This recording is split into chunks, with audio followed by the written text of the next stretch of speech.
Assalamualaikum warahmatullahi wabarakatuh. Baik, di sini saya akan menjelaskan materi mengenai ruang lingkup biologi.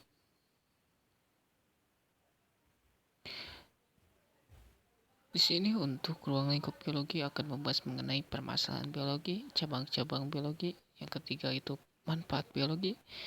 Yang keempat metode ilmiah dan yang kelima keselamatan kerja dalam laboratorium. Kita bahas dulu permasalahan biologi. Biologi di sini akan membahas mengenai suatu yang dari yang terkecil sampai yang terbesar. Di sini ada molekul. Molekul dan molekul itu akan bergabung, akan membentuk sebuah yang namanya itu adalah sel. Dan sel akan bergabung lagi dengan sel yang lain, maka disebutnya dengan jaringan. Jaringan akan bergabung lagi dengan jaringan, maka disebut dengan organ. Organ akan bergabung dengan organ yang lainnya, maka disebut dengan individu. Individu, gabungan dari individu itu akan membentuk populasi. Populasi bergabung dengan populasi yang lain, maka disebutnya dengan ekosistem. Sedangkan ekosistem dia akan bergabung dengan ekosistem yang lain, maka yang paling besar dia akan disebut dengan biosfer. Jadi untuk tahapan yang pertama itu dari yang terkecil yaitu dengan molekul sampai yang terbesar yaitu biosfer. Untuk cabang-cabang biologi di sini berdasarkan objek studinya. Contohnya yang pertama itu ada botani. Mungkin anak-anak biologi pasti ya tahu lah itu botani itu apa sih. Botani itu yaitu ilmu yang mempelajari tentang tumbuhan, betul. Sedangkan zoologi itu ilmu yang mempelajari tentang hewan. Seluk-beluk tentang hewan itu maka disebut dengan zoologi. Sedangkan mikrobiologi itu akan membahas mengenai mikro itu kecil, biologi.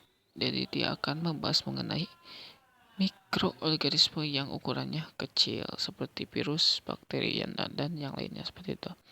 Selanjutnya ada etnomologi, yaitu ilmu yang mempelajari serangga.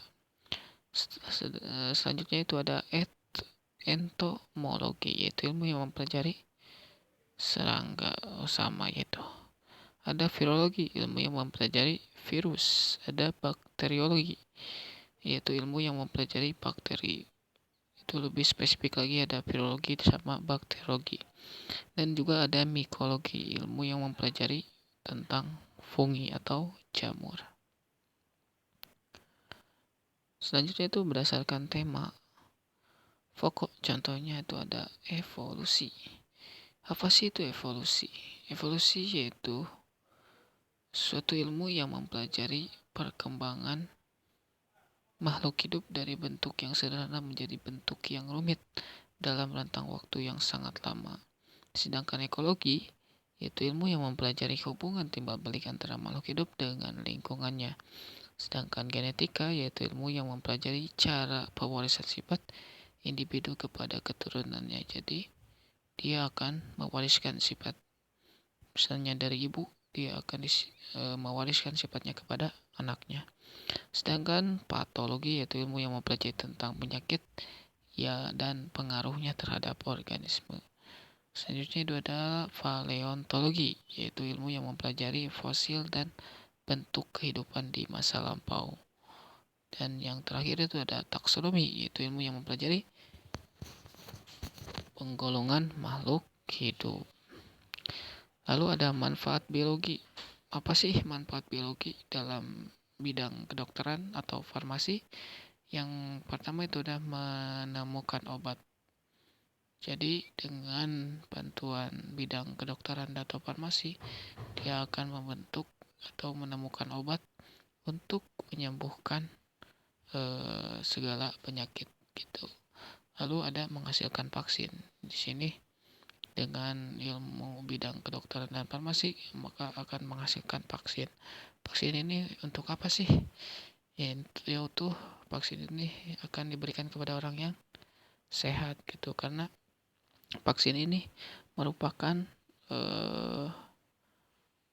virus atau bibit penyakit yang dilemahkan gitu. Ketika bibit penyakit itu dilemahkan, dimasukkan ke dalam tubuh kita, otomatis tubuh kita akan merespon, maka zat tersebut adalah musuhnya, maka tubuh kita akan membentuk antibodi seperti itu dan akan menyerangnya kepada bibit-bibit penyakit tersebut, dan otomatis tubuh kita akan menghasilkan antibodi seperti itu. Selanjutnya ada bidang pertanian, yaitu menciptakan bibit unggul, meningkatkan hasil panen, membuat zat pengusir hama. Sangat banyak sekali gitu manfaat dari bidang pertanian tersebut. Lalu ada bidang peternakan dan perikanan, yaitu menghasilkan varietas unggul, meningkatkan reproduksi. Jadi dengan adanya manfaat biologi di sini akan membantu itu menghasilkan varietas unggul gitu, seperti pada peternakan, pada ayam, pada ikan, pada sapi, pada domba gitu. Lalu ada bidang industri, yaitu menghasilkan makanan fermentasi atau menemukan cara mengawetkan makanan. Itu sangat bermanfaat sekali, manfaat biologi bagi kehidupan sehari-hari. Selanjutnya ada metode ilmiah.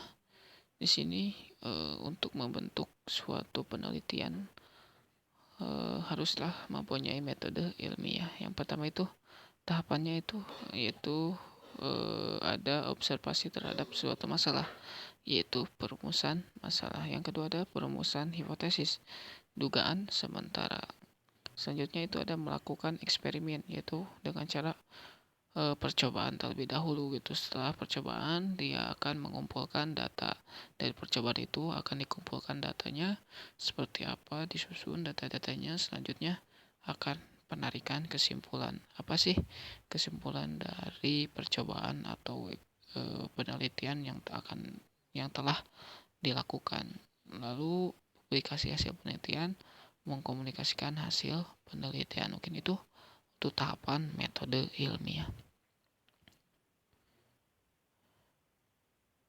Selanjutnya itu keselamatan kerja dalam laboratorium. Yang pertama itu adalah perlakuan